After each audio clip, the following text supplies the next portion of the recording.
Welcome to the Propertybuyer Podcast, where we explore the world of residential and commercial real estate to help you make better decisions about buying, selling, or investing in all types of property.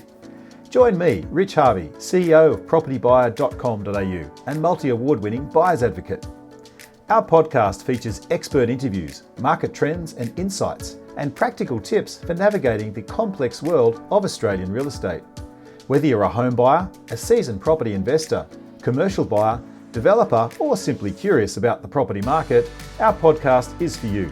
Join us as we share our knowledge, strategies, and experience and help you achieve your property goals.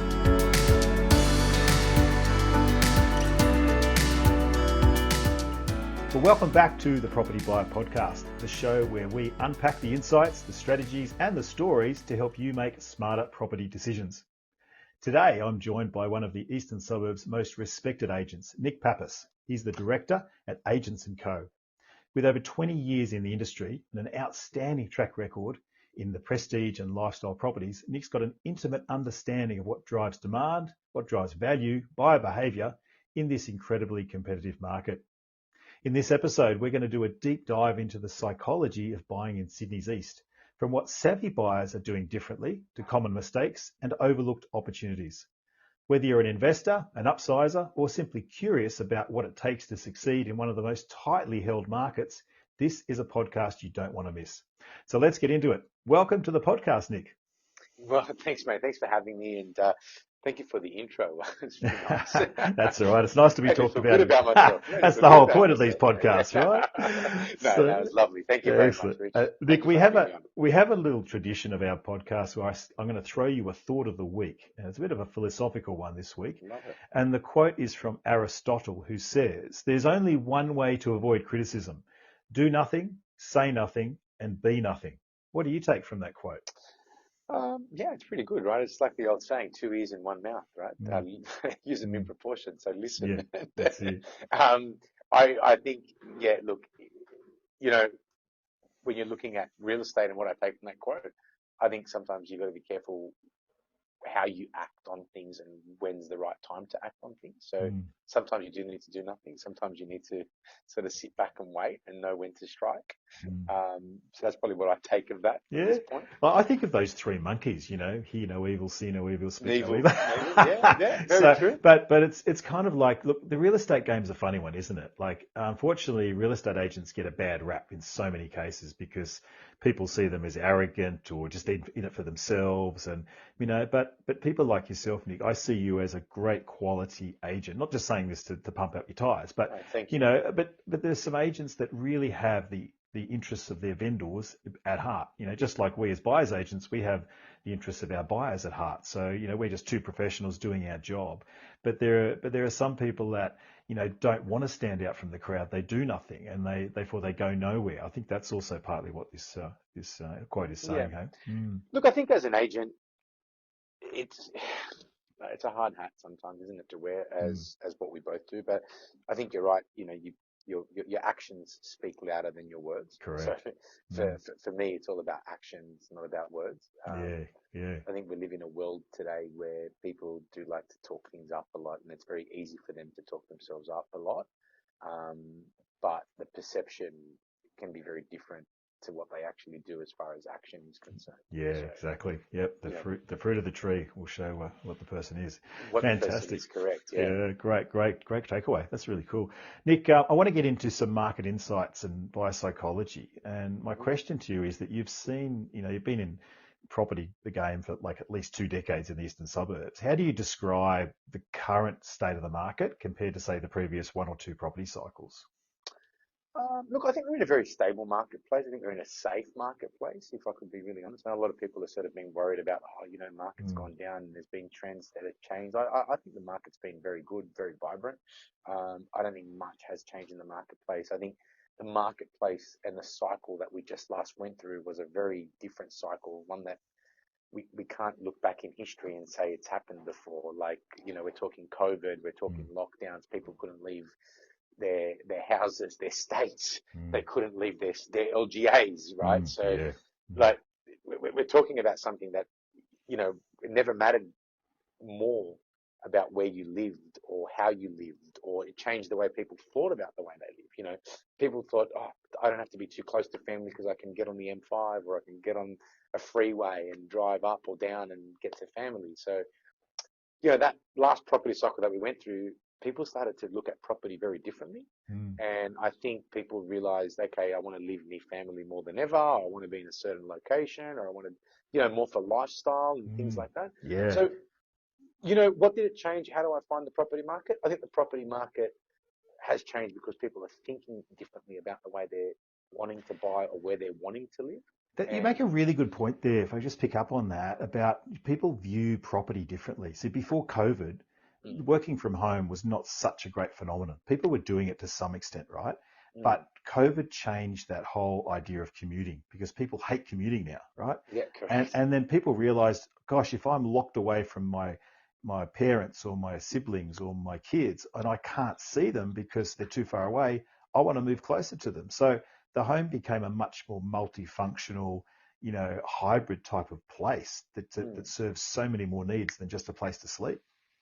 Yeah, and that's what we've found. And that's why people are talking about the marketplace. And I think, you know, how's that affected pricing in the last cycle of properties that went through? You know, there's been so much happen, Rich, over the last sort of 3 years, 4 years, you know, like record low interest rates, people in lockdowns, you know, like if you think about what's happened in the last 3, 4 years and how properties actually sustained value, and we really haven't seen a decrease in values. We've actually seen increases in values.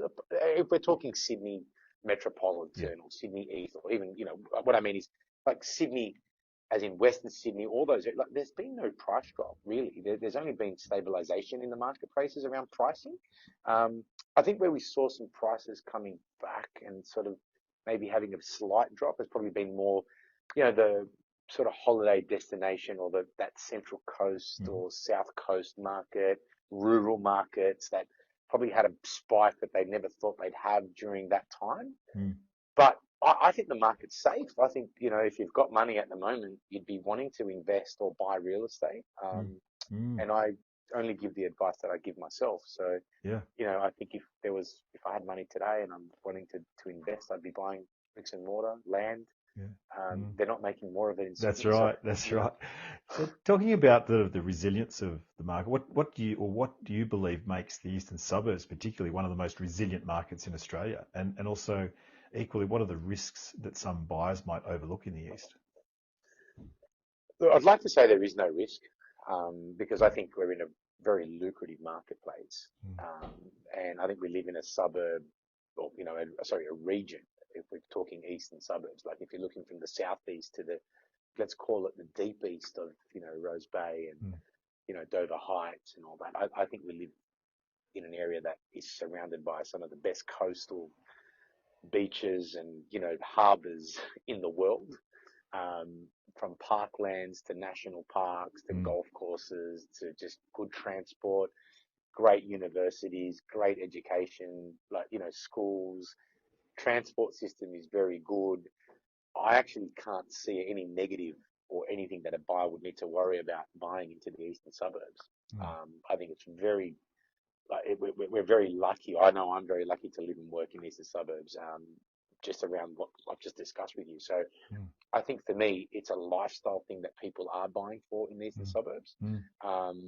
You know, it's funny, people used to want big homes. I've found people aren't so worried about the big homes anymore. I think people are more looking at, because again, the buyers that we're dealing with in the Eastern Suburbs have been more, you know, professionals, or just really high functioning people that are working, you know, hard, have their own businesses, probably time poor with trying to maintain a big home, but they want.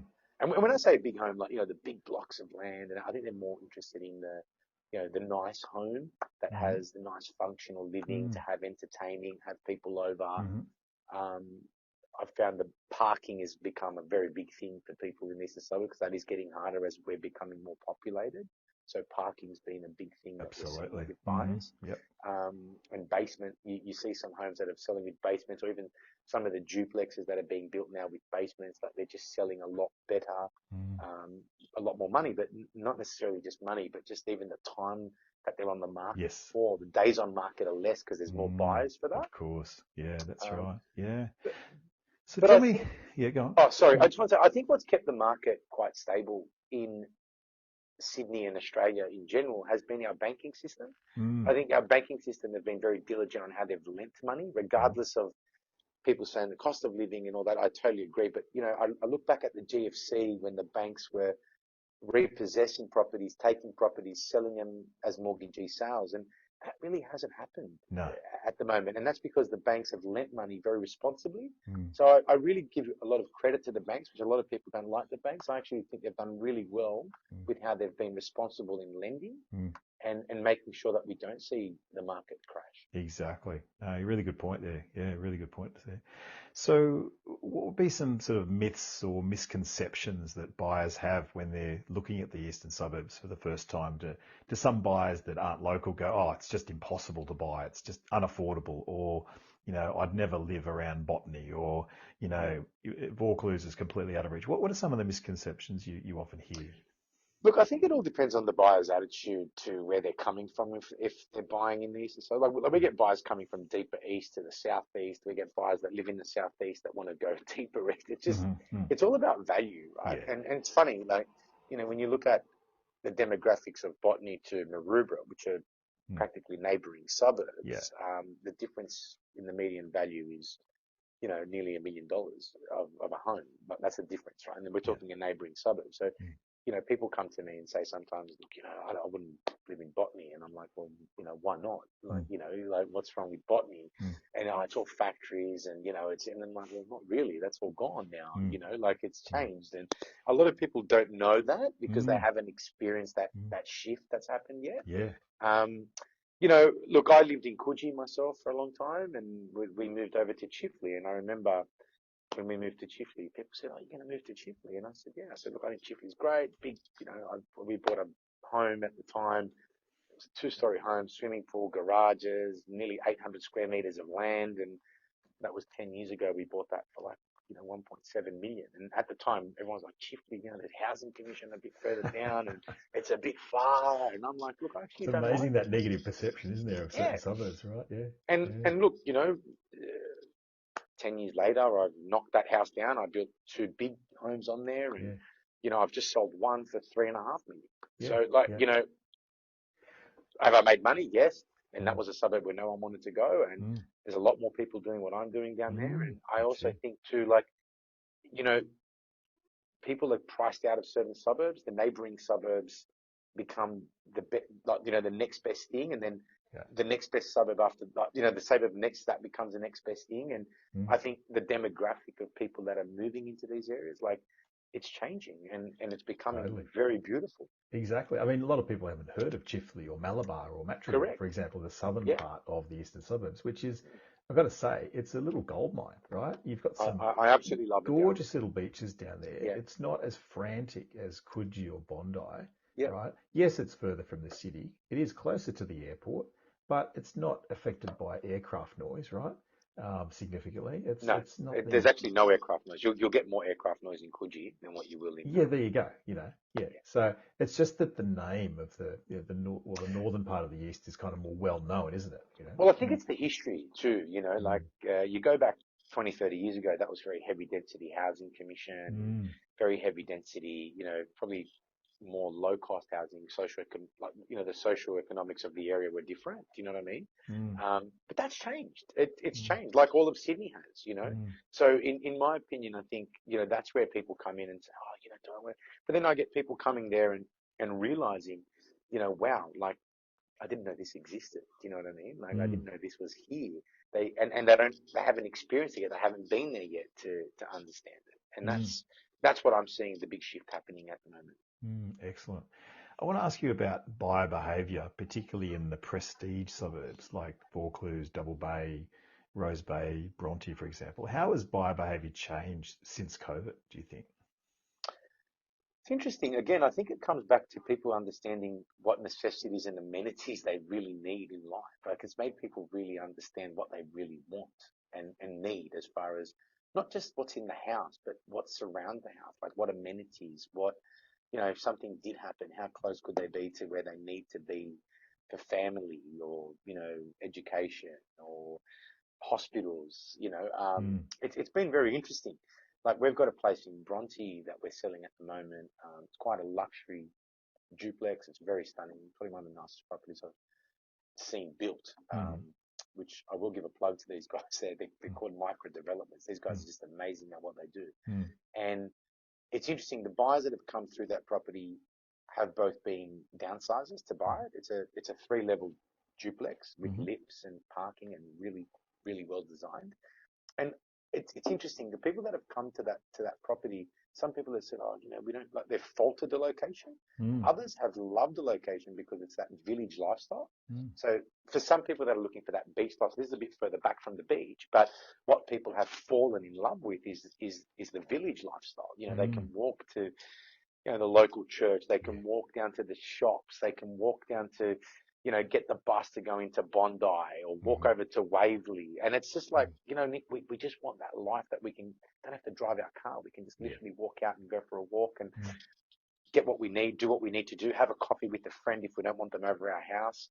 But I found that that's been very important. What lifestyle you're looking for, how that surrounds the property more than the property itself.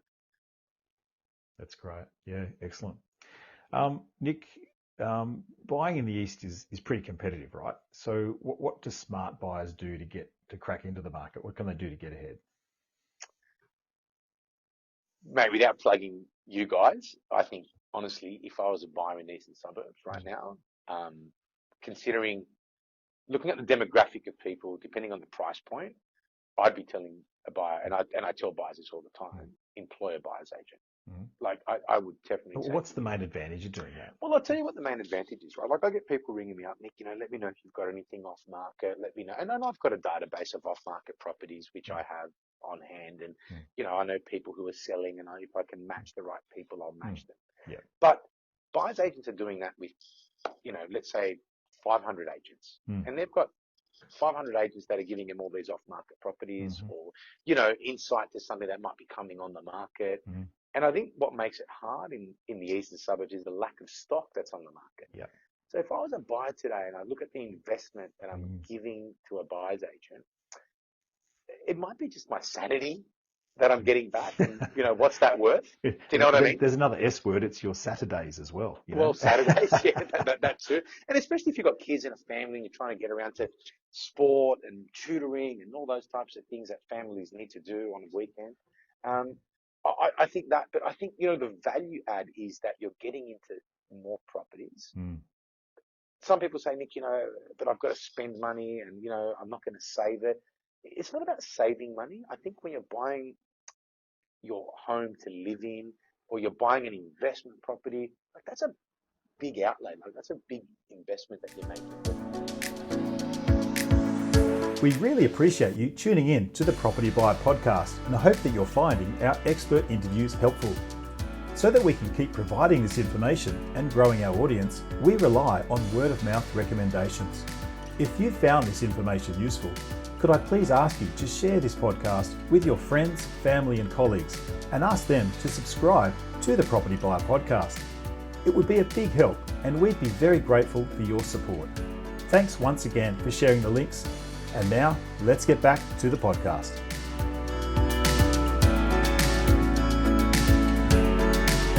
I want to get it right. I mean, I do see some buyers that get what we call them wounded bulls, right? And I'll tell you the story. So especially during COVID, there'd be people that had missed out, and they keep missing out for 6 months. To be honest, we see most people doing it on their own. The DIY buyers, they'll take between 6 months to 12 months to buy the property they want. Now, during that 6 month period or even 12 month period, have a look at what property price is doing, particularly in a moving market like we're moving into right now, where interest rates are declining. So if the market is moving, let's just pick a number, 1% a month upward, and we charge 1.5%, 2%, let's say we just charge 1.5%, you're going to be ahead within 2 months anyway, right? So there's the saving. It's not so much using a buyer's agent to get a bargain and smash and get an incredible discount. in the eastern suburbs, I reckon, I don't know the exact stat, but probably around 50% or more than 50% of what we buy is off market for our clients. But even the volume of listings sold off market is probably that number, particularly in the higher price brackets, where a very large proportion is sold off market because for various reasons. But it's not just time savings, money savings. It's also getting confidence and advice around buying the asset, either for a home or investment, that's going to set you up for the long term, because you don't want to make a mistake. If you're buying a $5 million home, you don't want to waste 350 grand on stamp duty again, selling it again, doing all that Exactly. stuff. Yeah. And this is what I say to buyers all the time. I said, look, I'm going to get you into 10, maybe 20. These guys will get you into maybe, 100 properties that you can go and look at. That potentially could be off market for certain reasons. Like I had a vendor yesterday say to me, look, we really don't want to go to market. And I said, look, it's fine. And I don't agree with that, to be quite honest with you. I think you always want to be on the market as a seller. But, there are people that have certain reasons in their lives that they don't want to. And I respect those reasons. But, like for me, the first thing that I do is I go and ring every single buyer's agent that I know about that property, because I know that they're dealing with qualified buyers. Exactly. I'm bringing in qualified people to see my owner's property. And I know genuinely I'm probably going to get a better transaction done with the buyer's agent than what I will with somebody that's going to say, look, I'm not sure, I need to bring back, someone for a second opinion. It's this person. And then all of a sudden you're waiting. Owners get frustrated by that. Like, I just feel that people don't understand that, maybe it's putting it this way, like even the speed that a buyer's agent can work at, like Correct. Speed is the new currency in life, if that makes sense. People want everything done yesterday. And it's like vendors. They're like, look, we want to go off market because we don't want to have open homes 4 weeks, people coming in and out. It's like, guys, if we're going to do a deal, this is the number, this is where we need to be, these are the sales that are in the area, here's your information. I think a buyer's agent does that before they even come to the inspection. So they've already spoken to the buyer, they've already had the conversation. I think you're going to get a better way of transacting on a property, like just in the speed with the buyer's agent. You know what I mean? That's great. And at that level, you don't want to be missing out because your lawyer couldn't get to look at the contract quick enough, or your lawyer was busy with another client. Like, buyer's agents have relationships with these lawyers. That's it. They get things done quickly. It's like us, like we've got relationships with, solicitors, conveyancers. We're like, guys, we need a contract done ASAP. We've got a buyer that wants to go see this property. We can't take him through till we get a contract. Can you please get the contract ready? Yeah, great. Fantastic. Do you know what I mean? Like, it's just everyone working together and being pragmatic and commercial about Love it. And it's great. So where do you see buyers wasting time or maybe making avoidable mistakes in this market? I honestly think it's around their due diligence. I think they don't know where to go and do their due diligence. And I understand that buyers have to do due diligence. Like, you're spending a lot of money. You need to know that is safe, and it's coming back to their due diligence. Like, it just takes too long. And you got to remember, as a buyer, what are you doing? If you're buying a home, you've obviously got a job that's important because you've got to work to make money to pay that mortgage and do everything. So you're busy at work. You could be busy with your family, your children, just with your own life. And then in the end, you're trying to buy a house, trying to make sure you're making the right decision. That's it. How do you do that and do it properly and quickly, and someone doesn't come in underneath you and buy? Yep, gotcha. A lot of buyers struggle with, I guess, underquoting, low stock levels, crazy auction. What's your advice to buyers that deal with that sort of stuff? How do they deal with it? I'm going to give you this as an experience as a buyer that I've had as a buyer. It's frustrating. Nobody likes to lose. I don't know anybody that says, I'm going to go to an auction and I want to be second, right? I don't wake up in the morning and say, hey, you know what, I'm going to lose a listing today. Big deal. No, I don't want to lose. No one likes to lose, right? So it's going to be emotional. It's going to be stressful. It's going to be all of that. Yeah. The reality is, though, where you can make something happen, and where you can afford to buy a property. And I think buyers have got to get out of their heads, out of their own mind, is what I mean by saying, it's only worth this much. Yeah. It's really worthless. Like, most people miss out on property. Some people miss out because they can't afford it. Some people miss out because, no, it wasn't worth that much. Well, you know what? I hate to tell you it was, because someone else paid it and bought it. Do you know what I mean? So as long as you can afford something, I think you've got to look at it and say, well, is it exactly what I want? Is it what I need? The cost, like, not that it shouldn't matter, but if you've got the budget and you can buy it, don't get caught up in what it could be worth or what it should be worth, because the best thing I've ever heard someone say to me is, mate, what's expensive today is cheap tomorrow. Yeah. And that's so true, So I think where buyers get really emotional is that they think agents do that on purpose, or it's not. That's the market. That's where you're buying. You're buying in a lucrative market in the Eastern Suburbs where there's not a lot of stock on the market. Well, this is the thing. The East is very unique as a market in Australia. Right. It has the most expensive real estate. Obviously, Point Piper, etc., has the most expensive real estate in Australia. And there's a ripple effect right across different suburbs. And I think to your point about price versus value, there's a big difference between those two things. There's a joke about economists that they know the price of everything and the value of nothing, right? But if you're a buyer in real estate, you must understand value. And value is driven not just by emotion, but a whole range of factors. So when we do appraisals and we're guiding our clients, Nick, we give them a fully written report and we go into a lot of detail about the comparable sales. So it's not just an auto val from CoreLogic or Pricefinder. They're quite very inaccurate, those numbers, as you'd know, because they often don't take into account aspect, slope, renovation, construction type. There's a lot of things to consider with value. So I think to your point about buyers, shooting themselves in the foot because they think they're going to get it for a certain price, you've also got to be forward looking. We don't want to overpay. We don't like clients to overpay ever, right? So we will give our clients very, very clear advice as to what the walkaway price should be versus what would be the maximum it's worthwhile paying for that property. So that gives buyers a lot more confidence to use that advice, and to get around those issues of underquoting and low stock levels, Nick, I want to ask you, I guess, what to look for and what to avoid.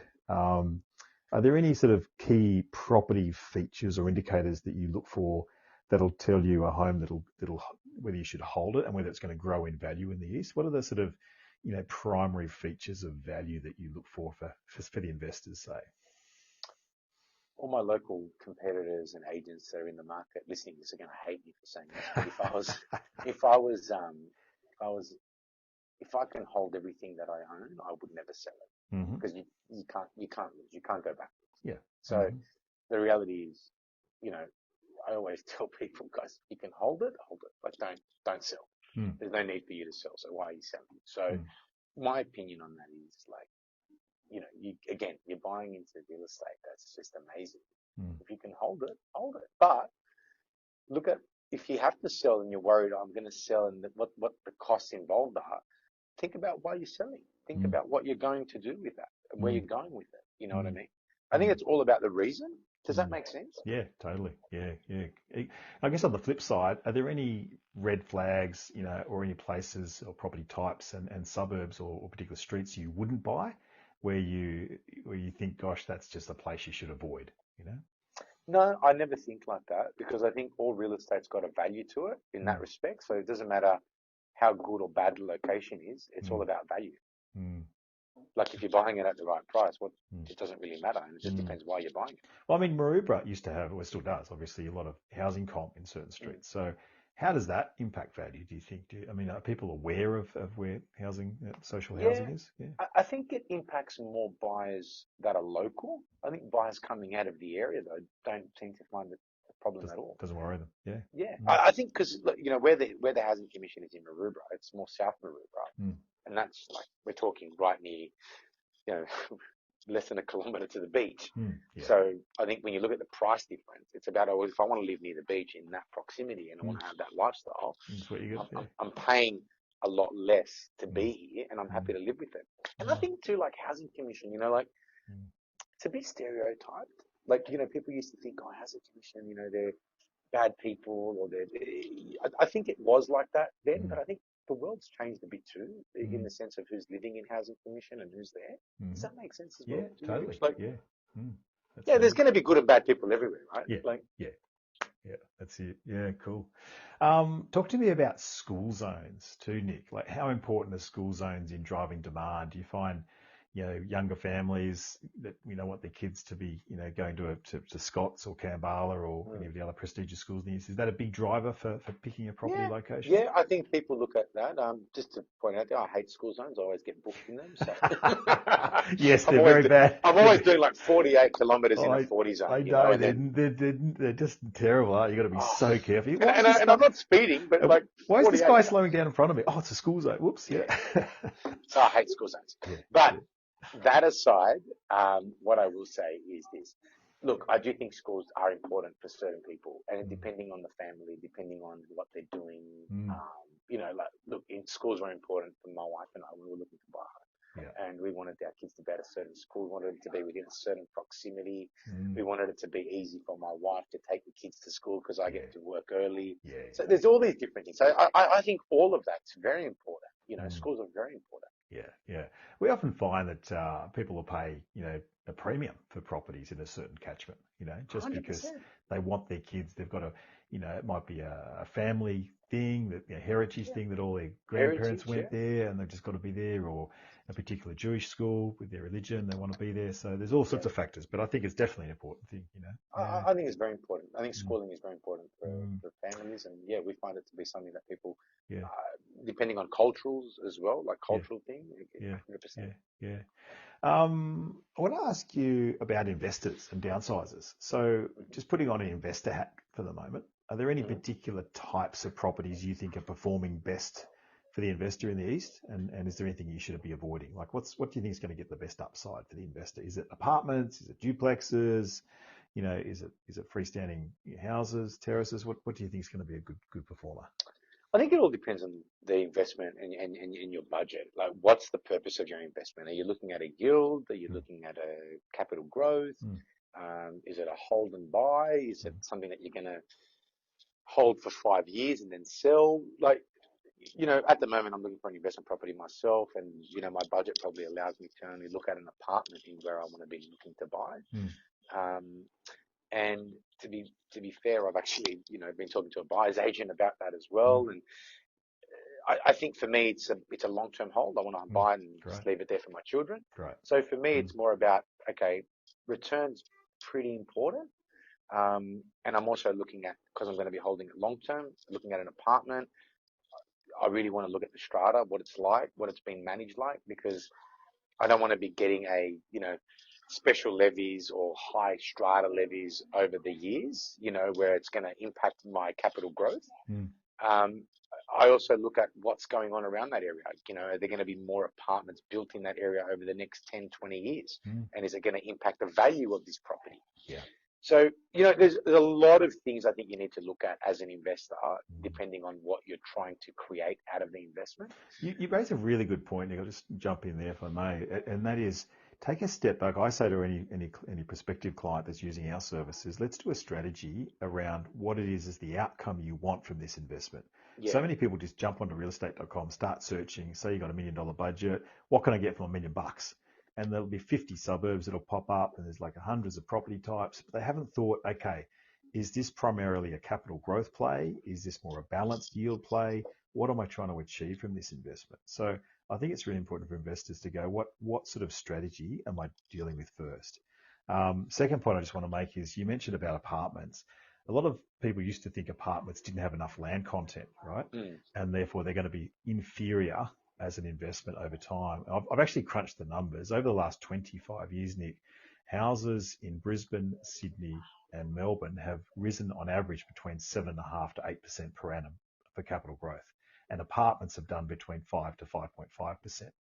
Now, that doesn't mean that's going to happen for the next 25 years. I think what's going to happen is apartment capital growth will actually increase substantially and probably get up to around 6 or 7% plus, simply because of affordability, right? This is the big thing. Incomes are not keeping up with property prices. So the sort of high demand will be for the more affordable priced properties. And the cost of construction equally has also risen. So you'll find that, well located, well built properties are going to be a great investment for people if they know what to look for in the right locations. Yeah, and I agree with that. And I think that's what we're seeing already happening in the marketplace at the moment, Rich. Like, we're seeing people come back and say, like, where they wouldn't even look at an apartment. Like, and I was one of those people. Now I'm like, oh, you know what, this is great. That's right. Actually, one of the articles I wrote many years ago, it's called "Are one bedroom units a good investment?" And it's the most searched blog article on my website. It's amazing. Who would have thought? What was that? It's just are one bedroom units a good investment? One bedrooms. Yeah. So it's amazing when people, and it could be for some people because you can do short-term rentals. There's other ways to improve the yield as well. Can I ask you that question though? Like, what do you find at the moment being, like, you've bought heaps of property and you've got people that are working for you and they buy heaps of property. Like, where's the biggest success that you see people buying property? Diversification. Yeah, a couple of things, Nick. So I think people need to be agnostic to location. People think, okay, I live in the East, therefore I've got to invest in the East. But, there's actually many other markets around Australia because the issue of buying 5 properties in the East is you're going to have a massive land tax bill, right? So your capital efficiency rate, so in other words, your borrowing capacity and where you're investing can actually be diversified across different states to take advantage of different land tax thresholds.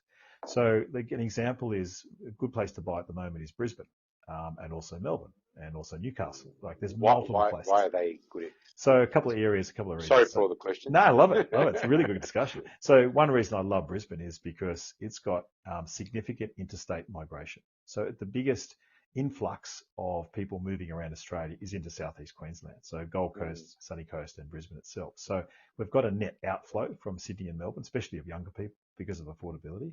And that's driving a lot of the growth in Brisbane, which has a critically short vacancy factor of like 0.8% vacancy. So rents are going up there, great for landlords. I've just bought 3 properties up there the last couple of years. So the Brisbane market, and it's also got the Olympics coming. So you've got major invrastructure investment good infrastructure going into that city. So, and it's that's Brisbane, right? Can I just ask, but what about south of Brisbane or, like north of Brisbane, those surrounding areas? Like, do you think they're going to be having a positive impact Absolutely. on what's happening in Brisbane? 100%. Yeah, there's definitely a ripple effect. Again, but you don't just randomly pick a suburb based on X kilometres from the CBD. We use a lot of data analysis to handpick the specific areas, whether we're looking at Peachtree or Logan or Springfield. Like we look at specific data to identify the suburbs we're buying in. But equally, Melbourne is also at the very start of its growth cycle. I think Melbourne will you'll start to see that more in the headlines. We're already seeing a lot of investors jumping onto the early bandwagon of getting in there. And we think Brisbane, particularly next year, is going to perform very, very strongly. Melbourne is just challenged because the yields are not as strong as what you get in Brisbane, for example. So, So that's what I'd say, Nick, is that, keep an open mind and, buy a multitude of properties across different states to take advantage of different markets. Yeah. Okay, interesting. Nick, I want to ask you about downsizers too, if I may. Downsizers, like there's often a challenge for them because they want to move, but there's nothing for them to buy, right? So what's happening with downsizers in the East? Yeah, I think for downsizers, I actually feel sorry for downsizers because they really do want to move. Some of them really want to just simplify life, have some money left over with cash and everything. But I think the problem is it's hard when someone's lived in their property for so long and then have to make such a big change, and then it's hard to find stock for them to buy. Mm-hmm. Does that make sense? So, like the biggest challenge I'm finding with downsizers is they're like, Nick, we want to sell, but we won't sell until we buy, and they're very specific about what they need. And some of these downsizers coming from big homes, some of them don't want to live in apartments. They're like, no, we don't want an apartment. We want a single level home, or we want to, it's a hard marketplace. You know what I mean? Because it's very hard. But then again, when they find what they love, they go for it. They jump on it. You know what I'm finding though more about downsizing? I'm finding more and more people building homes with lifts. Yes. And I'm finding even developments with lifts, like as in not apartments, I mean like duplexes or homes. So they're living in that for longer, you mean? Yeah. I reckon that's what's going to happen. Exactly. I reckon people are going to say, you know what? I don't need to sell. I don't need to leave. Correct. I've got everything. Most people that are downsizing, like they're leaving the big block of land or they're leaving because it's got too many stairs or access or maintenance. Yes. But if you're buying some of these new duplexes that are got a nice little backyard, let's say you've got grandchildren or whatever, they want to come over, you've got enough room for them. There's a room for them to stay and sleep. There's a lift for you to go up and down. Yes. You need everything that you need. Your friends are there. Why would you leave? Yeah, exactly. Like Well, you wouldn't leave, it's right? that proximity. People know where their favourite cafe is. You know, they know where the doctors are. They know where the bakery is, right? They don't want to move from that. They love it. Yeah. Yeah, So yeah, I think people now are realizing how cheap it is to put a lift in a property, yeah. Great idea. and realizing that, Yeah. hey, you know what? It's not much maintenance because it's gotten Mm, a lot cheaper over the years. I'm mm, sure you would have realized.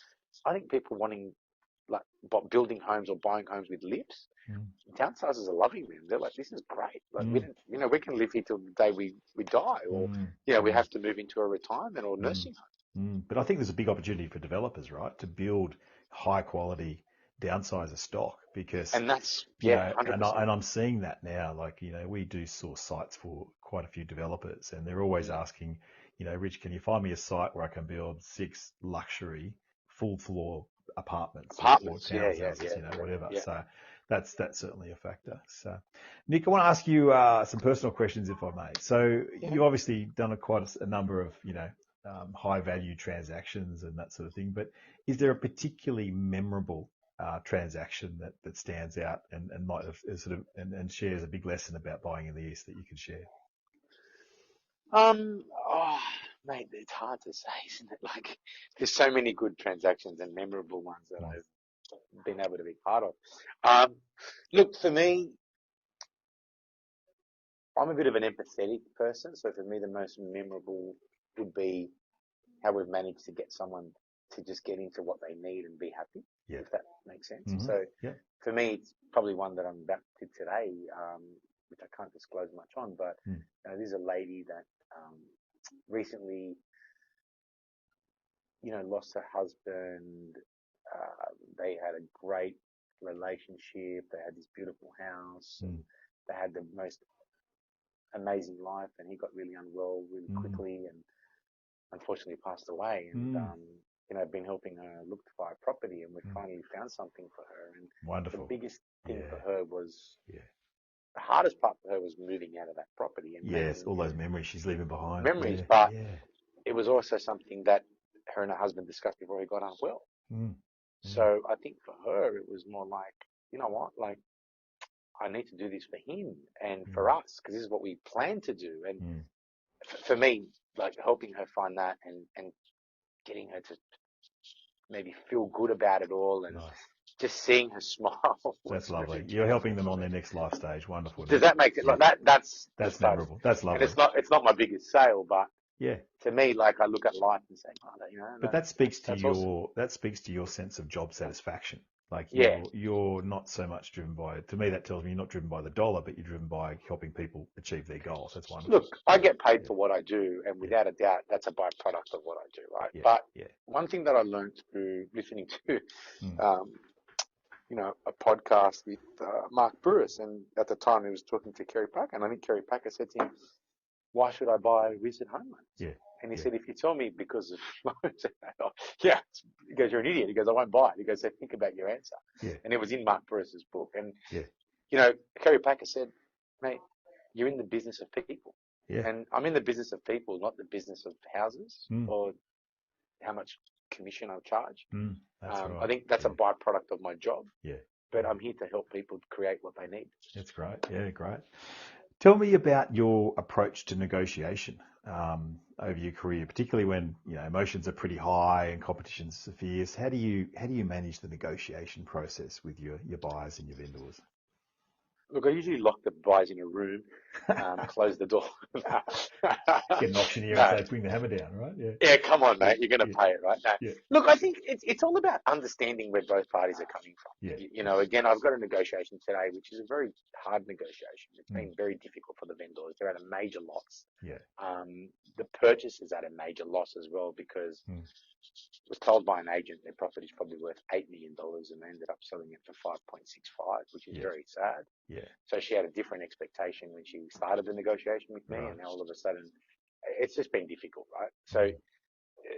I think that negotiation with my owner has been hard too because they're like, well, why can't we get what we want? And it's like, Yeah. well, we've had so many people through the property. This is the best buy that we've got, Yeah. and it may not be the offer that you want, Yes. but it may be the offer that we need to really accept, Got it. considering we know where other buyers have been at and where that's been. And it's not, I see a lot of agents get into arguments with owners about accepting a price and or with with owners getting into an argument with their owners, like, oh, you should be listening to me. You should do what I say. I'm the professional. Yes, you are.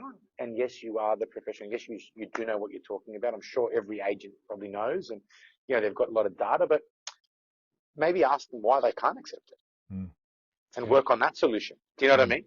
It's the same with the buyer when they say to me, look, Nick, I can't afford it. And it's like, look, why can't you afford it? And it's like, look, we really love it, but I just can't afford to give that price. And it's like, why? And sometimes you work out that they don't see value in it, and maybe they're not the buyer. Do you know what I mean? But then it's, sometimes it's about, look, I need to move money, or I need to sell this, or I need to free up stocks, or, I'm waiting on something to come through. It's just understanding how both parties are thinking and being able to find the solution. Like, an FBI negotiator doesn't go into a negotiation and say, you're going to do what I want, and if you don't do it, I'm going to kill you, because then the guy will just blow up the building and that's it. It's all over, right? No one's won. So I think when you go into a negotiation, you've got to look at both parties and think, okay, well, how are we going to find a solution to whatever the problem is stopping us from moving forward? Fantastic. Good response. I've got two more questions for you, Nick, before we wrap it up. Long-term outlook. What's your view of the Eastern Suburbs market over the next 5 to 10 years? Do you think we've reached a ceiling, or do you think there's still more room for price growth? I'd like to say we've reached the ceiling, because I've got 3 children that I've got to try and help buy property for and live near me. So I hope we've reached the ceiling. That's why you're in real estate, to help them out, mate. So. Right. But I don't think we've reached this. You know what? I just, it's scary to say this, but I don't think we've reached the ceiling. So there's still room for growth. Perfect. And Nick, last question for you. If you were buying your first property in the Eastern Suburbs today and knowing everything you know now, where would you buy and why would you buy there? What's my budget? Okay, let's say you've got $3.5 million. Is that enough? I'm giving you a tough brief, mate. That's a tough brief. Yeah, Jesus Christ, like I'm not a buyer's agent. Okay, so let me give you 2 budgets. Okay, I'm going to give you 3.5, right? And then I'm going to give you 10 million. Okay. And I'm buying my first property in Eastern Suburbs. Yes, correct. Yeah. No, you're buying your second property if you got 10 million. Right? So you're upgrading. Look, I think if I had 3.5 million, I was looking. Let's just say, look, I want to buy a house for my family, and I want to live in Eastern Suburbs, and I want something nice. I don't have to do any work to it. I can just move in and enjoy. I'd honestly be looking around that sort of southeast of, Matraville, Chifley, Little Bay, Malabar. I'd be looking around there. I'd be looking for maybe a really beautiful duplex or a single level sort of older style home that I can maybe add some value to in the future. But I'd be looking around those areas because, one, again, beautiful beaches, decent transport, good little schools, like community schools. I'd say the golf courses, the parklands, easy access to the M5, the airport. Like, it would just suit my lifestyle, which is why I moved there, right? And I think I can buy there with that sort of budget. Correct. If I had 10 million, look, I love Coogee. I really do love Coogee. I think it's always had a soft spot for me. I'd be looking at Coogee. I love what Coogee's about. I love the beach. I love the restaurants. I love the lifestyle. I love that you can, get out and there's beautiful walks. It's just, I've got a soft spot for Coogee. So I'm just saying, like, that's for me. Like, if you're asking me as a buyer, I'd definitely be, are there other suburbs you can buy in? Yeah, 100%. Look, I think Bronte's a lovely area. I like the beachside suburbs. So you've got a good selection when you hit $10 million. Anywhere from South Coogee all the way down to sort of Bondi, and I would be looking along that coastline. But I think if I had to pick somewhere, it would be Coogee. Yeah, great. Perfect. Wonderful. Well, where would you buy? Where would I buy? Well, I'm more on the northern beaches myself, mate, but I'd probably buy Bronte, I think. But I think my budget's a little bit shy to get a nice view of the beach for $10 million. I think I need 20 plus, right? So. Oh, you need 20? Okay. Yeah. Well, I've got something really nice in Bronte for about 6, so we can make it. Okay, maybe we can make it deal. Fantastic, Nick. Well, look, I have to wrap it up there, Nick. Nick Pappas from Agents & Co. Thank you so much for sharing your insights. It's been a wonderful conversation today. And Nick, if people want to get in touch with you, what's your company name? How can they get in touch with you? We're at Agents & Co. in Maroubra. My phone number is 0414 647 302. I like talking to people. I'd rather have conversations than emails. So, pick up the phone, talk to me, tell me how I can help, and I'd love to. Wonderful. Well, Nick, thank you so much again. Thanks for everybody for listening. Thanks for being with us on another Property Buyer podcast. If you have a question you'd like to ask, please click on the SpeakPipe link and we'll answer this during the next episode. If you're looking to buy a residential or commercial property in the near future and would like to get the added advantage of having a buyer's advocate on your side, then please reach out to my team today and send us your inquiry and we'd be delighted to help. Please visit our website at propertybuyer.com.au where you can stay updated with all my latest market updates, weekly blogs and live suburb profiles to help you make better property decisions. We look forward to connecting with you again on the next Property Buyer podcast.